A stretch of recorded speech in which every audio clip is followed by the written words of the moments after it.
விஜயின் கரூர் பிரச்சார கூட்ட நெரிசலில் 41 பேர் உயிரிழந்த நிலையில் சம்பவம் நடைபெற்ற வேலுசாமிபுரம் இரண்டாவது நாளாக கிரைம் ஸ்பாட்டாகவே காட்சியளிக்கிறது.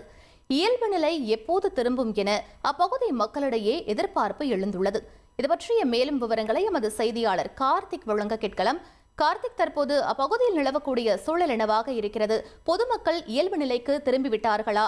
தொடர்ந்து போலீசார் அங்கு பாதுகாப்பு பணியில தான் இருக்காங்களா? கள நிலவரம் என கார்த்திக்?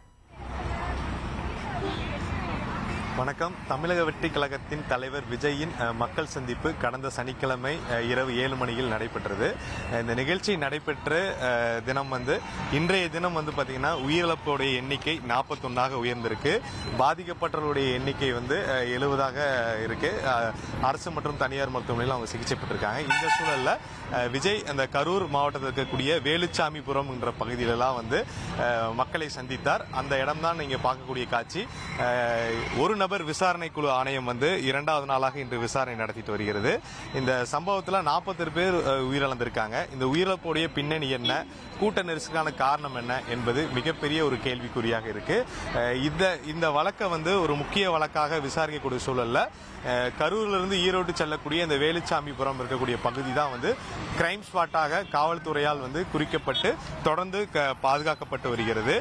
காரணம் ஒரு விசாரணை குழு ஆணையம் அமைத்தனால இங்க இருக்கக்கூடிய அனைத்து சேதங்கள் மற்றும் அந்த வழக்குடைய விசாரணைக்கு இந்த பாதிப்புகள் அப்படியே இருக்க வேண்டும் என்பதுதான் ஒரு கோரிக்கையாகவும் வழக்கோட விசாரணைக்கு அது ரொம்ப உதவியாக இருக்கும் என்பதனாலதான் இங்க போடப்பட்ட மின் கம்பங்களும் சரி, அதே சமயம் நிகழ்ச்சிக்காக ஏற்பாடு செய்யப்பட்ட ஒலிபெருக்கிகள், மின் கம்பங்கள் இன்னுமே அகற்றப்படாமல் இருக்கு.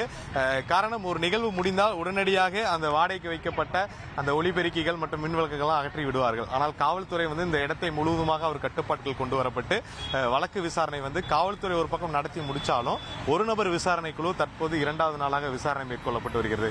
அதனாலதான் தூய்மை பணியாளர்கள் வைத்து இந்த இடம் இன்னும் சுத்தம் செய்யப்படாமல் இருக்கிறது. இங்க வைக்கப்பட்ட பொருட்கள், பாதிக்கப்பட்ட வாகனங்கள், கடையுடைய கிரைம் ஸ்பாட்டாக இருக்கக்கூடிய கடைகள் இன்னும் திறக்க அனுமதிக்க கொடுக்கப்படாமல் இருந்து வருகிறது. விசாரணை ஒரு கட்டத்தில் முடியும் பட்சத்தில் தான் இந்த இடம் பொதுமக்களுக்கு அனுமதிக்கக்கூடிய ஒரு இடமாகும். இங்க இருக்கக்கூடிய பொருட்கள் சுத்தம் செய்யப்பட்டு பொதுமக்கள் பயன்பாட்டுக்கு கொண்டு வரப்படும் என தகவல் தெரிவிக்கப்பட்டிருக்கு.